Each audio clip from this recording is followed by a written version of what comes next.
ठीक है। सो अभी यहां पे देखो हमारा m क्या है। m क्या है बच्चों? m है 2xy⁴e⁴y plus 2xy³ okay plus y। Okay, इसको मैं सॉल्व करूंगा विथ रिस्पेक्ट टू y। अगर मैं इसको विथ रिस्पेक्ट टू y करूंगा तो यहां पर दो y के फंक्शन है, मतलब u भी लगने वाला है। डेरिवेटिव ऑफ u v मैं यहां पे लिखता हूं, मैं आपको स्टेप्स लिख के दूंगा, क्या रीजन है वो भी लिख के देता हूं। तो डेरिवेटिव ऑफ u v क्या होगा? u derivative of v plus v derivative of u, ये वाला फॉर्मूला लगने वाला है। तो ये हो जाएगा 2x और यहाँ पे u v लग जाएगा। तो y⁴ वैसा का वैसे, e⁴y का हो जाएगा डेरिवेटिव e⁴y प्लस फिर e⁴y को रखो और इसका हो जाएगा 4xy³ simple, 4xy³ simple. Okay है ना, यूवी लगा, इसको रखा, इसका डेरिवेटिव e⁴y का e⁴y। ओके, उसके बाद प्लस e⁴y को रखा, 4y³ y⁴ का क्या होगा 4y³ मैंने लिख दिया। ठीक है, 4y³। समझ में आया सबको? समझ में आया सबको? ओके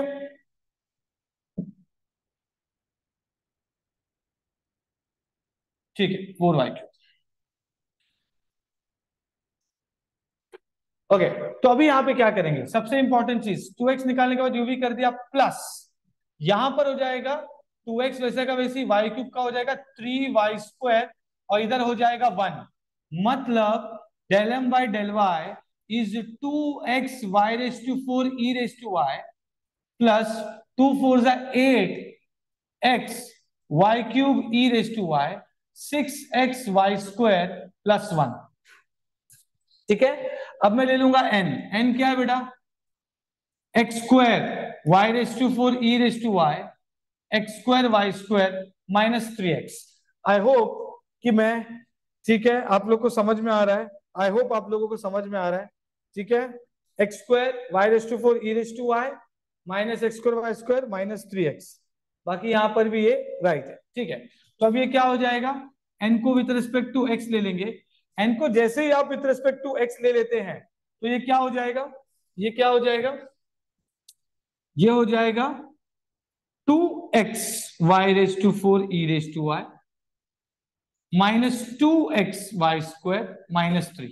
और हमको ये पता चल गया कि del m by del y is not equal to del n by del x। Okay, अब ये नहीं है, इसका मतलब क्या होगा, ये भी नहीं है, तो रूल 2 पे रूल 1 पे जाएंगे। तो रूल 2 क्या बोलता है? रूल 2 क्या बोलता है? रूल 2 बोलता है कि रूल 2 डेल m बाय, ठीक है, उल्टा लेते हैं पहले, रूल 2 के हिसाब से del n by del x minus del m by del y upon m करेंगे। तो ये क्या होगा, del n by del x मतलब क्या हो गया, 2xy⁴e⁴y -2xy² -3 minus of del m by del y, पूरा पुट करेंगे साइन चेंज हो जाएगा, तो ये हो जाएगा 2xy⁴e⁴y -8yx³ e⁴y -6xy² -1 upon m। m क्या है हमारा, m क्या है, m लिख लेंगे। ठीक है, ओके, तो m हमारा ये है, तो ये क्या हो जाएगा 2xy⁴e⁴y okay plus 2xy³ plus 1। कुछ नहीं, अभी सिंपल है, इसको आगे सॉल्व करना है तो इसको थोड़ा सा हम लोगों को क्या करना पड़ेगा, कॉमन वगैरह निकालना पड़ेगा। ये हो गया कैंसल। ओके, तो ये बेसिकली क्या हो रहा है, -8xy³ -8xy³ e⁴y -6x² -2xy², कितना हो गया -8xy² -3 -4 अपॉन, क्या हो जाएगा ये बच्चों, मैं इसमें क्या कॉमन निकाल सकता हूं, y कॉमन निकाल सकता हूं। तो ये क्या हो जाएगा 2xy³ e⁴y plus 2xy² plus 1, और ऊपर में 4 कॉमन निकाल सकता हूं -4। अगर मैंने -4 निकाला तो ये हो जाएगा 2x y cube e raise to y plus 2xy² plus 1 upon y 2xy³ e raise to y 2xy² plus 1। Cancel cancel, मतलब ये क्या हो गया, -4/y which is f of y. ठीक है, सो देयरफॉर रूल 2 एग्जिस्ट। कैसे exist करेगा rule 2? क्योंकि यहां पर y का फंक्शन आ गया। रूल 2 बोलता है आप उसको सॉल्व कीजिए और y का फंक्शन आना चाहिए, तो y का फंक्शन आ गया। y का फंक्शन आ गया, इसका मतलब मैं क्या करूंगा, रूल 2 एग्जिस्ट। अब रूल 2 एग्जिस्ट है तो इसका इंटीग्रेटिंग फैक्टर निकाल लेते हैं। e raise to integration of f of y dy, e raise to integration of -4/y dy। Simple, ये हो जाएगा e रेस टू -4, 1/y का हो जाएगा log y, फिर ये हो जाएगा e raise to log y raise to -4। अब ये कैसे आया, integration of 1/y is log y। फिर एक प्रॉपर्टी है log m raise to n is n log m। ये वाला प्रॉपर्टी यूज हुआ यहां पर, ये है ना, ये ऊपर चला गया y के ऊपर, क्योंकि ये वाला प्रॉपर्टी यूज हुआ। अब एक और चीज, e raise to log of something is something, तो यहां पर e raise to log of something मतलब क्या हो गया, y रेस टू -4, और ये हो गया 1/, ये हो गया 1/y4। इसका मतलब ये है, इसका मतलब ये है कि जो इंटीग्रेटिंग फैक्टर है, जो इंटीग्रेटिंग फैक्टर है वो हमको आया 1/y4। So multiplying integrating factor to the given equation, मैंने आपको कई बार कहा है जैसे इंटीग्रेटिंग फैक्टर आ जाए उसको आपको आपके क्वेश्चन में मल्टीप्लाई कर देना है। तो ये क्या हो जाएगा, ये क्या हो जाएगा देखो, ठीक है, ये क्या हो जाएगा, मैं इधर मल्टीप्लाई कर देता हूं, ठीक है, तो ये क्या होगा देखो, फिर बड़ा कर दूंगा, मैं जूम इन कर दूंगा, टेंशन मत लो। ठीक है, तो ये बेसिकली हो जाएगा 2x y4 e/y plus 2x y³ plus y upon y4 dx। Okay, plus plus ये क्या हो जाएगा, x² y4 e/y -x² y² -y नहीं है, -3x है, divide by y4 bracket close dy equal to 0। ठीक है, तो ये अब क्या हो जाएगा, ये अब क्या हो जाएगा, अब इसको हम लोग को सॉल्व करना है। तो ये क्या हो जाएगा बेसिकली, अब ये क्या हो जाएगा, y4 डिवाइड करेंगे तो ये हो जाएगा 2x e/y plus 2x bye y plus 1/y³, ऐसा बचेगा। ठीक है, प्लस यहां पर कर देंगे तो ये बचेगा x² e/y, ये x² अपॉन y² बचेगा, और हो जाएगा 3x/y4 bracket close dy equal to 0। और ये अब बन गया एग्जैक्ट। अब मुझे क्या करना है, second last step, integration of m dx। तो मैं क्या करूंगा, अब ये m है तो इंटीग्रेशन ऑफ m dx, तो integration of 2x e/y 2x/y 1/y³ dx। तो ये क्या हो जाएगा, ये हो जाएगा 2x²/2। ठीक है, यहां पर भी x²/2 और y वैसे का वैसे ही है, ये हो जाएगा x/y³। तो यहाँ पे 2 चला जाएगा, 2 चला जाएगा, तो बचा क्या, x² e/y x²/y and x/y³। ये हमको आ गया इंटीग्रेशन ऑफ m dx, ये हमें आ गया। ठीक है, अब हमें क्या करना है, integration of n free from x, so integration of n free from x dy। तो फ्री फ्रॉम x कौन सा है भाई, कोई भी, सब 0 हो गया। ठीक है, कोई भी फ्री फ्रॉम x नहीं है, तो इसका मतलब आपका आंसर क्या आएगा, therefore complete solution is x² e/y x²/y। ठीक है, अच्छा, दो बार x² by y क्यों आया, x² by y³ है यहाँ पर, तो ये हो जाएगा, मैंने वो रिपीट कर दिया, एक्स बाय वाई क्यूब। तो ये हो जाएगा एक्स बाय वाई क्यूब, और सब जगह प्लस सी है ना।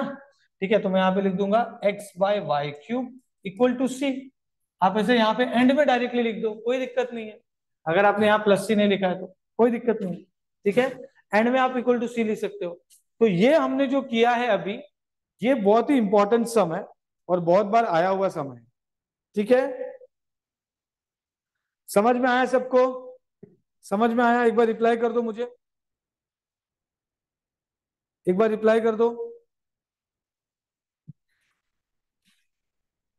मैंने क्या किया, मैंने क्या किया मैं आपको समझा देता हूं। ठीक है, ओके, ये वाला पार्ट बड़ा करना पड़ेगा। ठीक है, मैंने आपको पहले भी सिखाया है। ठीक है, मैंने आपको पहले भी सिखाया है कि आपको क्या करना है, पहले फिगर आउट करना है। कोई भी सम को पहले फिगर आउट करो कि भाई कौन से टाइप का है। सीक्वेंस तक बताया है, पहले वाले लेक्चर्स मैंने वीडियो भी यूट्यूब में डाले हैं, आप उसको रिफर कर सकते हो। क्या किया मैंने, एम को with respect to Y, N को with respect to X solve करके उन लोग को चेक किया इक्वल है या नहीं। फिर रूल नंबर 2 और 1 पे गया, तो रूल नंबर 2 पे गया तो सॉल्व किया तो वाई में आया, वाई में आया मतलब रूल 2 एग्जिस्ट। वाई में नहीं आता तो रूल 1 चेक करते हैं हम लोग। ठीक है, ये होने के बाद हमने क्या किया, हमने इंटीग्रेटिंग फैक्टर निकाला, ये प्रॉपर्टी ये दोनों यूज करके, और फिर इंटीग्रेशन ऑफ यहां पर हमने सॉल्व किया integration of m d x, integration of n d y. Simple है ये सम। ठीक है, खाली यूवी करते समय ध्यान देने का। ओके, आई होप आप लोग को समझ में आ गया है। दूसरा सम उठाए, क्योंकि हमने रूल 3 का सम कर लिया था last time, exact non exact का भी कर लिया था, रूल 2 का सम किया, रूल 4 का एक सम करते हैं। ठीक है,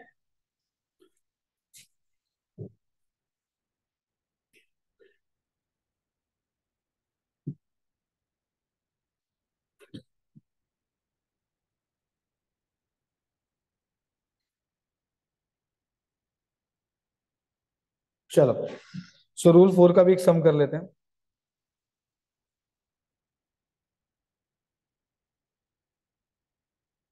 तो रूल 4 का सम ऐसा है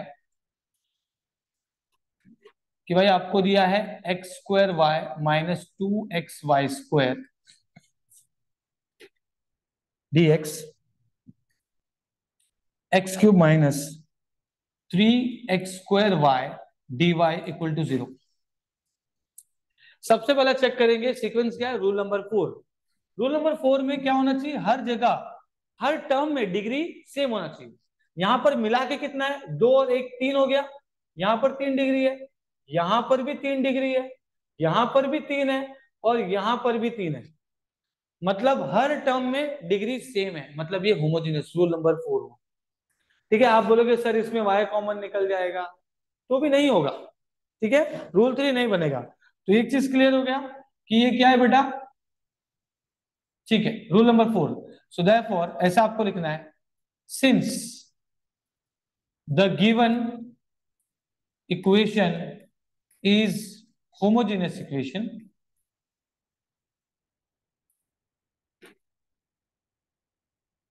homogeneous equation m d x plus n d y is equal to 0। ठीक है, ओके, एंड इंटीग्रेटिंग फैक्टर है इसका 1/mx प्लस एन वाई। तो 1/mx। अभी देखो क्या हुआ कि इनको रूल नंबर 4 दिख रहा है, लेकिन मैंने बोला था जब भी पढ़ा था लास्ट टाइम, आपको एक और चीज चेक करनी है कि mx plus n y equal to 0 तो नहीं हो रहा है। अगर वो 0 हो गया तो ये एग्जैक्ट वाला सम बन जाएगा, नहीं हुआ तो रोल नंबर 4 ही है। तो दो चीज, एक तो डिग्री चेक करना है, एक तो वो कंडीशन, ये इक्वल टू 0 नहीं होना चाहिए। तो ये mx मतलब क्या हो जाएगा, ये x मल्टीप्लाई करो इसमें, इसमें x मल्टीप्लाई करो, ये हो जाएगा x cube y minus 2x² plus, अब ये n में y मल्टीप्लाई करो, तो इसमें माइनस एक्स क्यूब है, देखो माइनस मल्टीप्लाई होगा, तो माइनस एक्स क्यूब है तो क्या हो जाएगा, ये हो जाएगा -x³ y और माइनस माइनस प्लस, है ना। अच्छा, y मल्टीप्लाई हो रहा है, ओके, तो मैंने y मल्टीप्लाई कर दिया, फिर -3 minus minus plus 3x² y²। तो ये तो हो गया कैंसिल, लेकिन ये बच रहा है, ये 3 में से 2 गया, मतलब ये नॉट इक्वल टू 0 है। रूल 4 एग्जिस्ट, ठीक है, क्योंकि नॉट इक्वल टू जीरो आ गया। अब मैं क्या करूंगा, multiplying integrating factor to given equation, multiply कर दो। तो ये x square y minus 2xy² upon x square y square bracket close dx, divide कर रहा हूं मैं, ठीक है। उसके बाद अच्छा माइनस है यहां पर, ठीक है, तो मैं इसको ले रहा हूं प्लस, मैं ले रहा हूं इसको -x³ +2, +2 नहीं है, क्या है 3x² upon x² bracket close dy = 0। अब ये अलग अलग कर दो, अलग अलग कर दो, क्या हो जाएगा ये, क्या हो जाएगा ये, अलग अलग करेंगे तो कैंसिल करेंगे तो x² कैंसिल होगा, बचेगा क्या 1/y, ठीक है, माइनस यहाँ पे बचेगा 2, एक x कैंसिल हो जाएगा y², मतलब 2/x बचेगा dx, ठीक है। यहां पर बच जाएगा -x/y², क्योंकि x² बच जाएगा, प्लस x² कैंसिल हो जाएगा, 3/y बचेगा, dy = 0। और ये बन गया एग्जैक्ट, कुछ नहीं डिवाइड किया है, सिंपल सा स्टेप है, ठीक है। अब ये क्या हो जाएगा, अब ये क्या हो जाएगा बच्चों, इंटीग्रेशन ऑफ mdx, तो integration of 1/y -2/x dx। तो ऐसे क्वेश्चन आते हैं ना, मतलब रूल नंबर 4 का काफी इजी बन जाता है सब। तो क्वेश्चन नंबर 1 में 5 मार्क के लिए दे सकते हैं, तो ये दिमाग से मिथ निकाल देना कि भाई एग्जैक्ट वाला सम 5 मार्क के लिए आएगा, ऐसा कुछ नहीं है, ये सम बहुत इजी है, छोटा है, क्वेश्चन नंबर 1 में 5 मार्क के लिए दे सकते हैं, ठीक है। तो ये क्या हो जाएगा, ये हो जाएगा x/y, क्योंकि 1/y कांस्टेंट है विथ रिस्पेक्ट टू x, 1 का इंटीग्रेशन x हो गया, -2 log x, 1/x का इंटीग्रेशन log x, फिर integration of n free from x dy। तो फ्री फ्रॉम x बोलेंगे, अगर फ्री फ्रॉम x बोलेंगे इसमें, तो ये गया, ये आ जाएगा 3/y dy, मतलब 3 log y। तो इसका कंप्लीट सोल्यूशन क्या होगा, therefore complete solution is x/y -2 log x, x/y -2 log x plus 3 log y = c। तो आप ऐसा भी कर सकते हैं कि है ना, x/y, आप इसको भी है ना ऐसा कर सकते हैं कि ये हो गया x/y प्लस ये हो गया log y³ minus log x², is that clear, okay, is equal to, ध्यान देंगे, इज इक्वल टू c, ठीक है। तो मैं क्या करूंगा, ये मैंने क्या किया, कौन सा प्रॉपर्टी लगाया, m log n = log n⁻m, ये उधर चला गया, और फिर ये log a/b हो रहा है, मतलब ये हो जाएगा log y³ = c। ये इसका आंसर है, और क्या कर सकते हैं, दैट्स इट, ठीक है, ओके। तो ये वाला सम भी आप लोग को आई होप समझ में आया होगा, ठीक है, काफी इजी है, ओके। होमोजेनस का फंक्शन का sum, rule 4 number 4, okay, is that clear, कुछ डाउट है,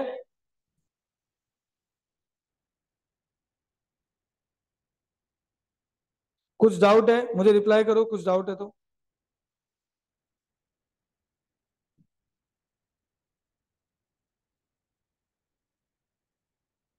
कुछ डाउट है क्या,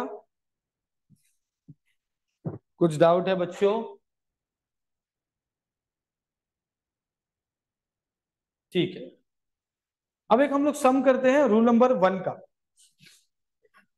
अभी आपको क्या करना वाला, मेरे नोट्स बन जाएगा, एक्सपोर्ट हो जाएगा, आप स्कैन करके ऑटोमेटिकली इसका पीडीएफ बना लेना, मुझे रिप्लाई करना, पीडीएफ बन जाएगा, जैसे आपको बताता हूँ कैसे, ठीक है, ठीक है।